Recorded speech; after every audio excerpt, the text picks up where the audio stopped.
We're about to get on now to our African champion for today. African champions. African champion. African champions. African champions. Nomakholwa Gxowa from South Africa is our African champion today. You be champion. Now, she is a teacher in South Africa and teaches at the Kukhanyile Primary School in Khayelitsha. Okay. Now, she started an after-school program to assist with homework, spending 4 days a week providing one-on-one support to 30 children. Now, she's been doing this since 2012. That's 8 years ago. Brilliant.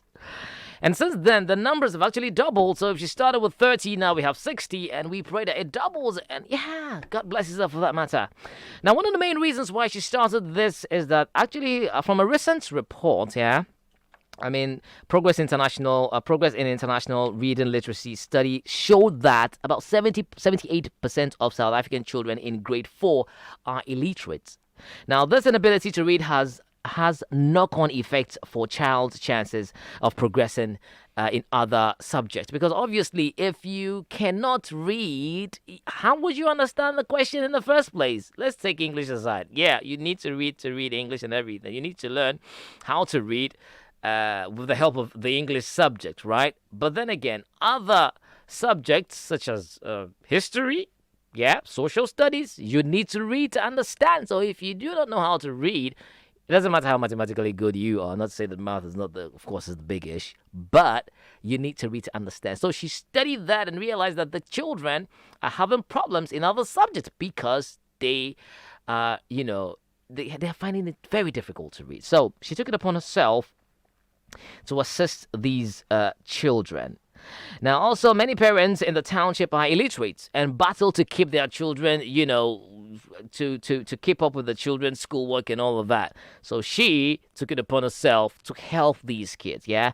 So, she recalls parents initially being uncertain about sending their children to another facility because they assume that's an added cost. Yeah, because if your child is attending a certain school and they are paying a certain amount, and that's all you can afford, right? And your kid is not actually thriving in English or trying to read, how would you send them to another facility if you don't have additional income, right? So they don't do that. So she actually took it upon herself to do that. Now, she uses her own money to buy additional books as well as snacks to sustain the children. That's something just to keep them busy, because sometimes you just need to lure them, using some of these things. I'll get you a new book, I'll get you a snack, just to get them to read, right?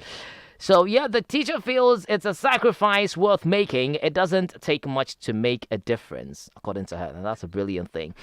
I am doing this from my heart. And that's the reason why we say, trust me, you'd realize that teachers that are doing this because it's a calling, it's a passion. It's a blessing to have this kind of people. And we need more of them. In fact, we need double of these kind of people.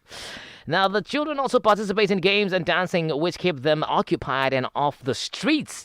With this kind of care and attention, pass rates and literacy levels can only improve. And the children nurtured by Gxowa are on their way to reaching their full capabilities. Yes, so that is what our African champion is doing.